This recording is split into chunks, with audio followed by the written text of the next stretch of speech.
welcome back to the Benning Report. With a legacy as expansive as the horizon, the United States Airborne School continues to transform soldiers, Marines, sailors, and airmen into sky warriors. Our Ron Andrus has been following students as they make their way through the 3-week basic airborne course to become the next generation of paratroopers. That's right, Susanna.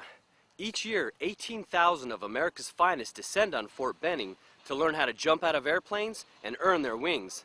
And it all begins with Ground Week.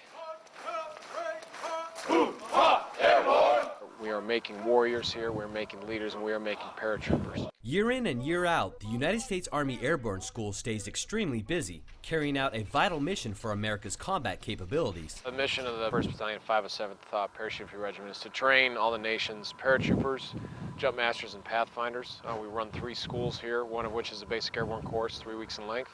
Begin! Before any airborne training begins, the students will first have to prove that they're physically up for the task by passing the required PT test. For a male soldier, there's a requirement to do 42 push-ups, 53 sit-ups in 2 minutes, and then the run is 15:54. For a female soldier, sailor, airman, or Marine, the requirement is 19 push-ups, 53 sit-ups in 2 minutes, and then a 18:54 for the 2-mile run. Day 1, given a physical fitness test, we usually have anywhere from 50 to 60 soldiers that do not pass that test. So that are probably our greatest challenges is for Ground Week, or the first week of the course. The students who successfully pass the PT test and are deemed fit for the course will now begin their journey of becoming a paratrooper, starting with the basics. Once the PT test is complete, they move over to Manfield and they'll start basically getting taught about the harness, the parachute itself, fitting and donning of both the T10 and T11. We've got the mock doors, which we teach the individual exit there, and it's a gradual progression. We teach the very basics here: exiting the aircraft, landing properly,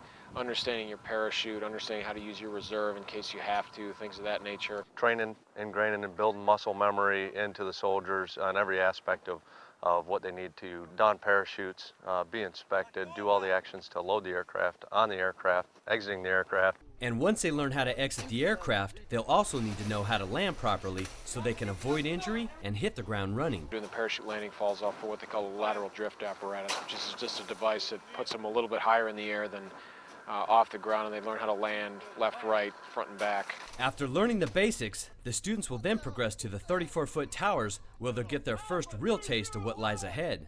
Go! And then we move on to the 34-foot towers, which is really the biggest challenge. It's the first time that a soldier is really at a height. He's going to test you. You just got to rely on your training. 34-foot tower a lot of the time is when they really realize, hey, I'm afraid of heights here.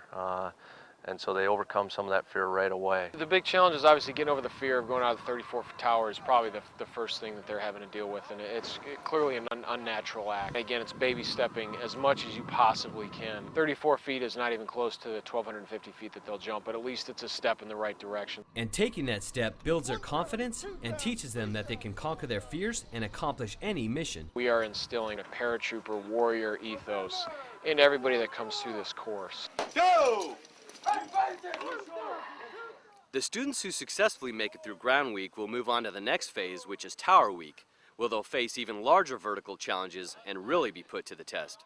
So Ron, for the next show, you're going to bring us what happens during Tower Week. Can you tell us about that? Well, during Tower Week, the students will learn how to mitigate any issues that may arise while jumping.